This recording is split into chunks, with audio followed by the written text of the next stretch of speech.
4 times these men here wanted to throw Mr. Peter Obi off balance with questions. The way they ask their questions, especially Mr. Rufai, Rufai, they give bars both. He just threw the question, but through our trust our president now. He is filled with wisdom and he knows how to answer their questions. Number 1 is when I asked our president about what his vice said that even though there was massacre in the NSAS, that it is debatable. I know here when they talk that one, no, I just dey hear. They really want to join their 2 heads together. They want to join the president and the vice head together. Okay, now our president call answer them. Watch the video and see. Your vice presidential candidate said on a TV interview that the fact that NSAS, there was a massacre, is debatable. What do you say as regards that after Lagos Panel of Inquiry released a report to that effect? Well, I've Rufai, I didn't even listen to that. Maybe I'll go back and listen to it. I must tell you, I didn't listen to it. I'm just hearing it for the first time and everything. And for me, there are things that we need to probably open up tomorrow and look into. I can assure you, I've always said, in my reconciliation, we must go back to certain things and be able to open it up, apologize to people because things were done wrongly. There's so many things that we need to apologize for in this country. So is it fair for your vice presidential candidate to apologize to Nigerians it is me. For saying that? It is me, I'm the president. Okay, so you want to apologize on behalf of your vice president? No, I'm not apologizing. I said there's so many things. I will apologize. I will apologize to Niger Delta people, the way they've been treated. Where you can say, the first place we found oil in Nigeria, you can't go there today. You can't live there today. What's your read on NSAS? Were people killed? Because if your vice president says debate, were people for me, killed? I said I'll deal with that issue and I can deal with it when I come in. What a smart reply.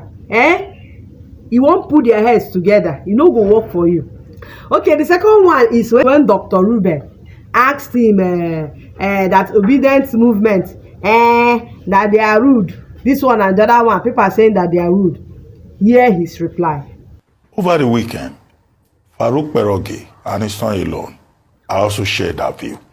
That many of your supporters, the people who call themselves obedient, that they are very rude, callous, mean, they abuse people, they make enemies for you, including even persons who are your friends. Reuben, they go on Twitter particularly, and they are perpetually demarketing you by abusing people. Reuben, I've answered this several times. No, well, over the weekend, I think Farouk Perogi wrote a piece on it. I agree, Reuben, I've answered this several times.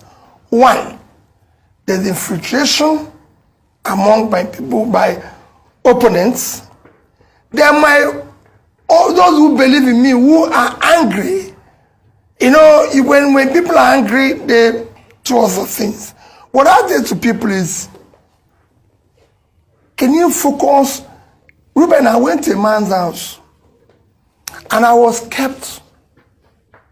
I was a governor outside his door for 4 hours.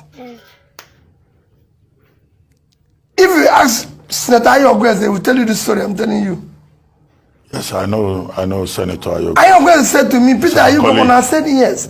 Until that man comes out and I know he's aware I'm here, I will not take it on the man of what his people are doing to me. And when he came out, he was apologetic. I'm Peter Obi, who is campaigning, who wants to be president. But they are trying to say that the behaviors of my people is exactly what you, Peter Obi, is going to do. Reuben, you know me. I've been in government. I've served people faithfully in the most humble manner. Reuben, I've never raised my voice on anybody. So you cannot go and say, oh, Peter, because even your son or your daughter shouts at people, that is you, Peter. Yes, I'm telling them, please. But some of them are angry. Some of them are people who are out of school for the past 10 years without job. Some of them are this. You cannot control their anger. All I can do is to appeal. But to say to you, because of what these people are doing, yeah, well, let's follow these people who have not provided life for the past 20 years, who have been stealing our money for the past 20 years, who have brought us where we are today. The alternative is no. The third one is when they asked him about how is he going to solve the issue of security when he becomes the president. Now Peter Obi can reply and say, if I tell you, it won't work. Let's hear his reply. Let's still talk about security issues. Recently, today, the Americans issued an alert as regards insecurity, threats of terrorist attacks and the likes. If you were Commander-in-Chief, give us step by step of how you would respond to an alert as issued by the Americans just yesterday. Rufai, even with a gun on my head, I can't give you detail of what I'm going to do with issue of security. But I'm going to be Commander-in-Chief. I'll deal with it decisively. I can't tell you how I'm going to deal with it, because if I tell you that, it won't work. No, but I can tell you international law. No, you have responsibility there's no to protect. It's called RTP. Yes, I said my first responsibility in this country is to secure life and property. How can I tell you inch by inch what we're going to do?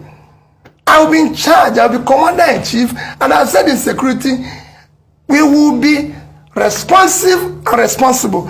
That means whatever happens, we'll deal with it decisively. I will be in charge. I like that line, with authority. Guy, you go there in charge. The fourth one now, this one tough. They want to carry our president up, sweep him off his feet.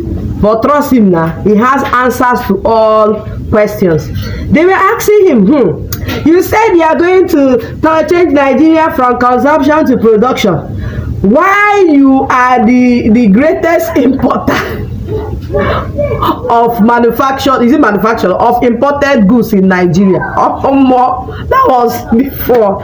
Let's watch the video and hear his reply. A lot of people keep asking, you keep talking about production, but as a businessman, you used to import a lot into this country. Those are some of the things they have against you. You talk about production, but you were a big net importer into this country. Let me tell you, what I did, and it's not just what I did. Go and ask anybody what my business is, and that's what I even study. If you go and read what I studied in Harvard is market-to-market management. I'm marketing. I'm a distributor. And go and ask Coca-Cola in Nigeria. Ask other people. At the time I was in business, I was one of their biggest distributors.